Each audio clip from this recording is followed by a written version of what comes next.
Hi friends, स्वागत है आपका रिपोर्ट कार्ड सीरीज में। और जिस ब्रांड का रिपोर्ट कार्ड हम आपके सामने देने वाले हैं वो है ब्रांड रियलमी। तो चलिए स्टार्ट करते हैं नंबर के खेल के साथ। और इसमें सबसे पहले बात कर रहे थे 2021 में कितने मॉडल्स रियलमी ने भारतीय मार्केट में लॉन्च किए। उन लोगों ने लॉन्च किए 24। और अगर सब वेरिएंट्स की बात कर ले तो वो बन के आता है नंबर 51।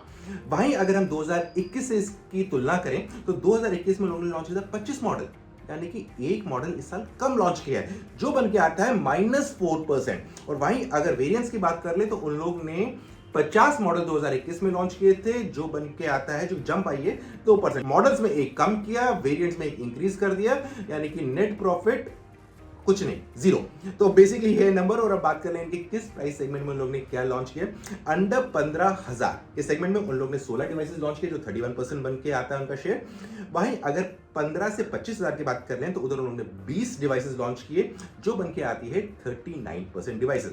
और जो अगला सेगमेंट है 25 से 35, उसमें उन लोग ने 8 डिवाइसेस लॉन्च किए, जो बन के आता है 16%। और वहीं अगर 35 टू 45 की बात कर लें, उसमें उन लोग ने 5 डिवाइसेस बन के आता है लॉन्च की थी, जो बन के आता है 10%। और अगर 45K से लेके 55K की बात करें, इस प्राइस रेंज में रियलमी ने एक डिवाइस लॉन्च की थी, जो बन के आता है 2%। और उसके बाद वाला सेगमेंट यानी कि 55K एंड अबव, इसमें भी रियलमी ने एक डिवाइस लॉन्च की, यानी कि टॉप एंड में भी इस बार उन लोग ने दस्तक दी थी। अब रुक करते हैं अगले सेगमेंट की ओर, लेकिन उससे पहले ऐसा कर लेते हैं, हम बात कर लेते हैं मीडियाटेक के मैनेजिंग डायरेक्टर जो इंडिया के हैं, अंकुश जैन। और उनसे जानने की कोशिश करते हैं कि उन्होंने भी रिसेंटली एक नया चिपसेट लॉन्च किया है, क्या है उसमें एक्स फैक्टर। और साथ साथ एक और चीज उनसे पूछते हैं कि 2022 तो जाने वाला है, अब आने वाला है 2023। तो 2023 में जो कंज्यूमर्स है, यानी कि आप और मैं, हम लोग मीडिया टेक से क्या एक्सपेक्ट कर सकते हैं। हाँ जी, जैसे आपने देखा है कि ये साल हमारा बड़ा एक्साइटिंग रहा है मीडियाटेक के लिए, और अगले साल के लिए भी हम बहुत एक्साइटेड हैं। Lot of action happening for next year, जो हम बात करेंगे अभी। And recently we have announced the MediaTek Dimensity 9200 chipset. ये जो चिपसेट है, ये हाई एंड एंड्रॉइड फोन्स के लिए डिजाइंड है फॉर फ्लैगशिप लेवल परफॉर्मेंस। तो हमें लगता है कि ये एक बहुत बड़ा लीप है हमारे लिए, और this is going to really create a great user experience going forward. And this is going to be 35% faster than previous generation. तो एक इसका ये की पॉइंट ये है। एंड ऑल्सो इसका it is features MediaTek 5G ultra save 3.0 technology. इससे क्या होता है कि as you know, battery life is very important. So this creates a 10% better energy efficiency on light load applications. और अगर आपके हैवी लोड एप्लीकेशंस हैं तो उस पर 19% पावर सेविंग होती है। तो उससे I think and user will have lot of advantages, and it will they can kind of carry on this battery life for longer time. And जो जैसे आपने पूछा 2023 में क्या प्लान है हमारा, very exciting lineup we have. And as you know, हम लोग we are more than just mobile. हमने मोबाइल की काफी बात करी है, पर हमारे जो एक्सटेंसिव लाइनअप है beyond mobile, that is going to come up further. And we are going to still focus on brilliant and advance technology, जो हमारे across all the business lines, that is going to continue. And also we are not going to stand still, we will keep growing. तो ये हमारा plan है अगले साल के लिए। बड़े हम एक्साइटेड हैं, and I think of a good performance this year is going to continue next year as well. So friends, अब नंबर के खेल के बाद बात करते हैं हिट्स एंड मिसेस रियलमी की। और इससे मेरा साथ देंगे उत्सव टेगी और निमिष दुबे। सो उत्सव, आपका पहली बार हमारे साथ वीडियो में आ रहे हैं, आपका स्वागत है। तो थैंक यू सर ऐसी अपॉर्चुनिटी के लिए कि आपने इनवाइट किया, काफी अच्छा लग रहा है। डेफिनेटली आप मार्केट पे नजर रखते हैं, पैनी नजर रखते हैं, तो हमने सोचा आपकी एक्सपर्टीज जनता तक जरूर पहुंचनी चाहिए। तो उत्सव और निमिष, जैसा हम बात कर रहे थे कि बात करेंगे हिट्स एंड मिसेस की रियलमी के बारे में, तो सबसे पहले बात करते हैं हिट्स के बारे में। सो निमिष, आपको क्या लगता है 2022 का रियलमी का हिट पॉइंट क्या था? 2022 में रियलमी का हिट पॉइंट शायद ये था संदीप, कि ये अकेला एक ब्रांड था जो साल भर कंसिस्टेंटली एक लाइन से फोन लॉन्च करता चला गया। अब लोग, अगर आप नंबर्स में देखिएगा तो आप देखिएगा कि Xiaomi के भी काफ़ी फ़ोन लॉन्च हुए थे, लेकिन Xiaomi में मल्टीपल ब्रांड्स थे। ठीक है, कभी पोको का लॉन्च हो रहा था, कभी रेडमी का लॉन्च हो रहा था, Xiaomi का अलग ब्रांड था। रियलमी जो था एक ऐसा ब्रांड था जो साल के थ्रू आउट बाकी ब्रांड्स चुपचाप बैठे थे। जैसे एक फेज थी जहाँ सैमसंग कुछ लॉन्च नहीं कर रहा था, एक फेज ये भी आई थी कि Xiaomi कुछ लॉन्च नहीं कर रहा है। यहाँ तक दिसंबर तक मैं सोच रहा हूँ इस महीने में भी जो अकेला मेजर लॉन्च हुआ है वो शायद उनकी 10 सीरीज का हुआ है। तो रियलमी एक, जिसे कहा जाए सदैव रहने वाला ब्रांड मार्केट में, वो हो गया है। जो एक 2-3 साल पहले शायद जो सैमसंग की स्टेटस होती थी कि हर महीने कुछ न कुछ आएगा, किसी न किसी सेगमेंट पे आएगा। हम लोग कह सकते हैं अरे जनाब बहुत कंफ्यूजिंग हो रहा है इत्यादि इत्यादि, लेकिन वो फोन आएगा। बिल्कुल बिल्कुल।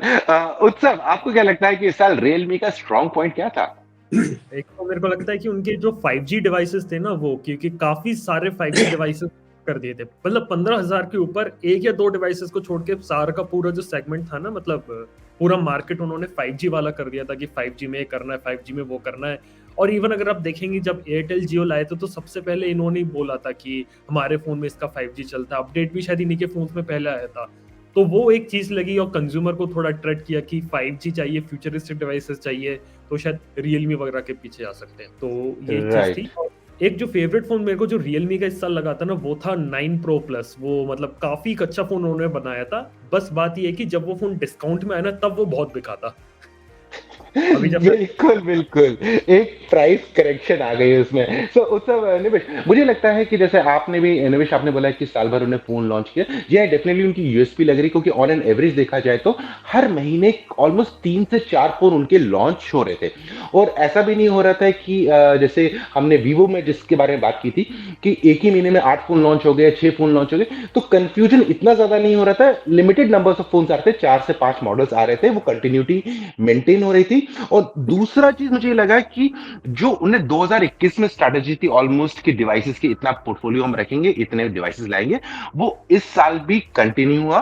और तीसरी जो इंटरेस्टिंग चीज मुझे एक लग रही थी कि वो कहावत है ना, जो दिखता है वो बिकता है। तो इस बार उन्होंने वो 5G को दिखाया काफी अच्छे से, और शायद उसकी वजह से उन्हें बिकवाली भी काफी स्ट्रांग मिली होगी, क्योंकि 5G जिस टाइम वो अनाउंस कर रहे थे तब एक्चुअली किसी के पास 5G सर्विसेज भारत में थी नहीं, लेकिन फिर भी डिवाइसेस बिक रहे थे। और अभी भी देखा जाए तो 5G सर्विसेज काफी पैची हैं, काफी टाइम लगेगा, जिसे कहते हैं ना, एक आपको सीमलेस 5G कनेक्टिविटी मिलने में काफी टाइम लगेगा, लेकिन अपने प्रोडक्ट्स को प्लेस कर दिया है, कंज्यूमर्स के हाथ में एक डिवाइस दे दिए कि आपको चाहिए तो हमारे पास ऑप्शन है। तो अब रुक करते हैं अगले पॉइंट की और उत्सव, आपको क्या लगता है इस साल के मिसेस क्या रहे हैं रियलमी के? आई थिंक जो मल्टीपल डिवाइसेस जो लॉन्च करते थे ना, थोड़ा सा जो कंफ्यूजन हो जाता है वो। और एक ये चीज लगी कि एक ही डिवाइस को मल्टीपल टाइम्स लॉन्च कर दिया जाता है, बस बैक पैनल बदल के। तो वो लगा, मतलब कभी नार्जो में देखने को मिल जाता है, कभी सी सीरीज में आ जाता है। वो चीज बहुत ज्यादा थी। और कई बार नंबर सीरीज जैसे लॉन्च कर दी तो लगता है कि जैसे कि 9 सीरीज है तो लगता है कि 9 फोन ही उन्हें लॉन्च करने हैं, ऐसा लगता है कभी कभी। हो सकता है 10 सीरीज में 10 फोन कर दे। बिल्कुल बिल्कुल, यानी कि कंफ्यूजन ही कंफ्यूजन बनाने में बरकरार, मतलब अपना एकदम अच्छे से पोजीशन बरकरार रखी लोग ने। क्योंकि ये complaint I think last year भी यही थी कि उनके सीरीज में काफी कंफ्यूजन होता है, लेकिन जो आपने पैनल की बात की कि एकदम सिर्फ कपड़े चेंज कर दिए, लेकिन अंदर की आत्मा और बाकी सब सेम ही था। निमिष, आपको क्या लगता है कि इस साल के मिसेस क्या है रियलमी के? मुझे लग रहा है सबसे बड़ी प्रॉब्लम ये है संदीप, रियलमी को एक बहुत ही ध्यान से देखना पड़ेगा अपने आप को। रियलमी की अपनी कोई आइडेंटिटी इस समय रह नहीं गई है। अगर आप देखिए वो कई तरह के फोन्स हैं, कई प्लेटफॉर्म्स पे हैं। यूनिसॉक पे कुछ फोन्स हैं, मीडियाटेक पे कुछ फोन्स हैं, कॉलकॉम पे कुछ फोन्स हैं। एक तरह की डिजाइन कहीं कुछ है, कहीं कुछ है। 15,000 पे एक नार्जो रेंज है, एक सी सीरीज रेंज है। नंबर रेंज अगर इस साल देखिए तो मुझे लग रहा है 8, 9, 10 तीनों नंबर सीरीज में कोई ना कोई फोन लॉन्च हुआ है। अब 3 रेंज में, एक 3 नंबर्स के रेंज में लॉन्च होना ये थोड़ा सा कंफ्यूजिंग हो जाता है। तो एक तरह से जिसे हम कहते हैं, जैसे वन प्लस की एक आइडेंटिटी है, Xiaomi की आइडेंटिटी है अपनी जो मार्केट में कि भाई हाँ वैल्यू फॉर मनी है, या उनका क्लीन इंटरफेस है, कुछ है। रियलमी इस समय ऐसी सिचुएशन में आ गया है जहां वो कई चीजें सही कर रहे हैं, उनकी सॉफ्टवेयर अपडेट टाइम पे आ रहे हैं, वो कई डिवाइसेस लॉन्च कर रहे हैं। लेकिन अगर आप कहिए रियलमी डिवाइस क्या है, तो आपके दिमाग में अभी कोई बहुत क्लियर पिक्चर उभर के नहीं आती है, क्योंकि वो कई चीजें हैं उसमें। कई चीजों में GT Neo आ जाएगा जिसका पेपर टाइप का वो बैक है, एक गेमिंग डिवाइस आ जाएगी, GT के भी शायद 2-3 वेरिएंट हैं। तो एक कहीं से एक जो फोकस कहते हैं रियलमी UI जो होता है, शायद उसको चेंज करना पड़ेगा, या कुछ स्टैंडर्ड इंटरफेस, कोई आप एक कोई खास चीज लाइए जिसमें लोग कहे कि भाई रियलमी है तो ये है।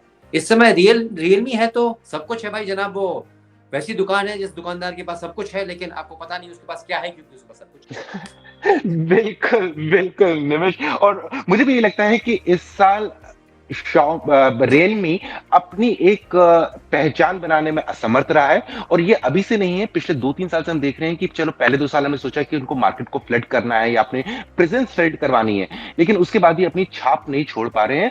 और पूरे साल भर मुझे ये लग रहा था सिर्फ कैचिंग अप करने की कोशिश कर रहे थे कि बाकी कोई लॉन्च कर रहा है कि उसके बदले हम आपको 4 ऑप्शन दे देंगे उसी प्राइस रेंज में। किसी ने ये लॉन्च कर दिया है, तो जिसे कहते हैं ना एक्सेल शीट में जो गैप्स है उनको फिल करने की कोशिश की गई है।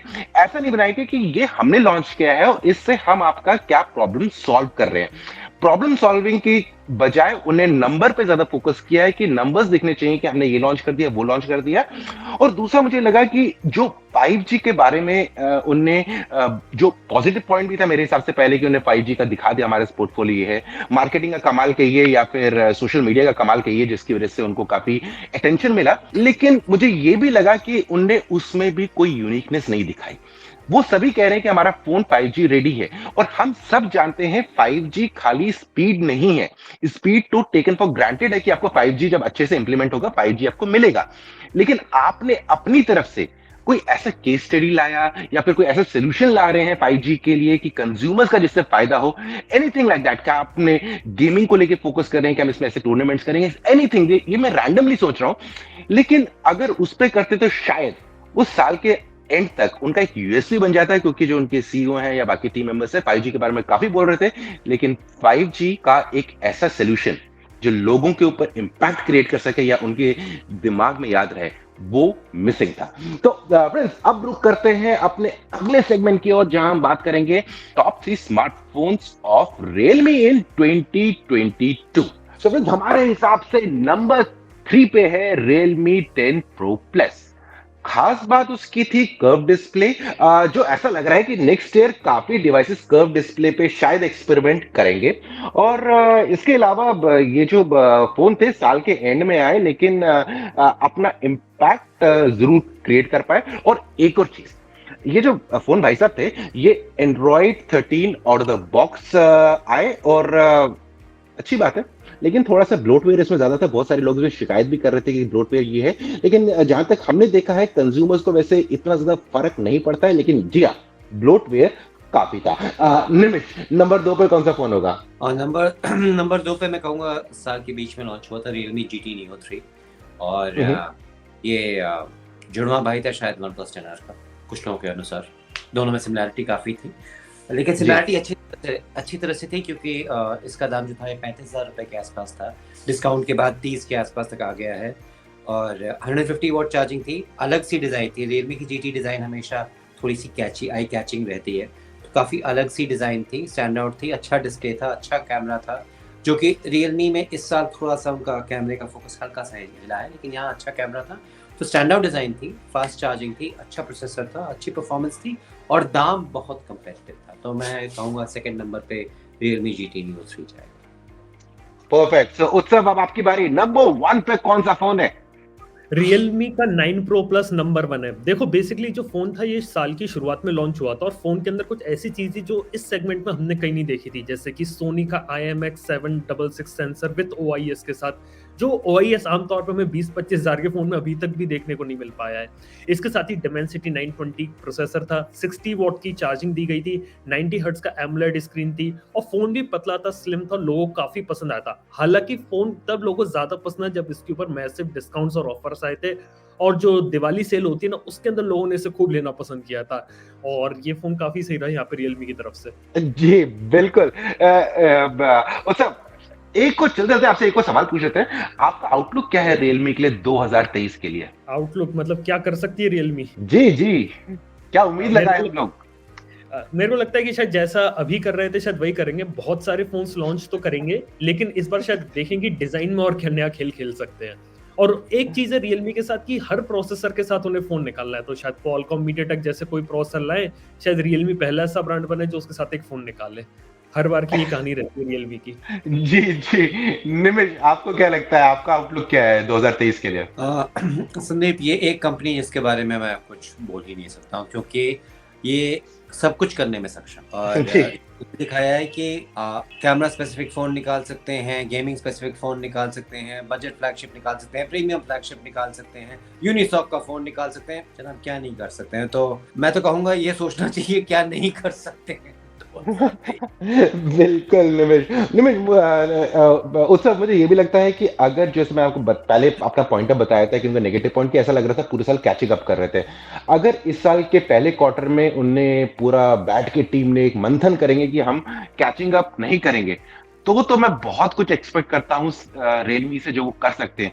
लेकिन अगर यही स्ट्रैटेजी जैसे उत्सव आपने भी कहा था कि जो पहले की स्ट्रैटेजी थी कि ताबड़तोड़ डिवाइसेस लॉन्च करते रहो, अगर वही कंटिन्यू की तो फिर आपको देखना पड़ेगा कि Xiaomi, सैमसंग उनकी स्ट्रैटेजी क्या है, तो फिर आप अंदाजा लगा सकते हैं कि रियलमी क्या करेगा, जो वो करेंगे उसका कैचिंग अप होगा। सो फ्रेंड्स, आज के एपिसोड में बस इतना ही। तो मुझे, निमिष को और उत्सव को दीजिए इजाजत, जल्दी मिलेंगे एक नए वीडियो में, तब तक के लिए आप अपना ख्याल रखिएगा।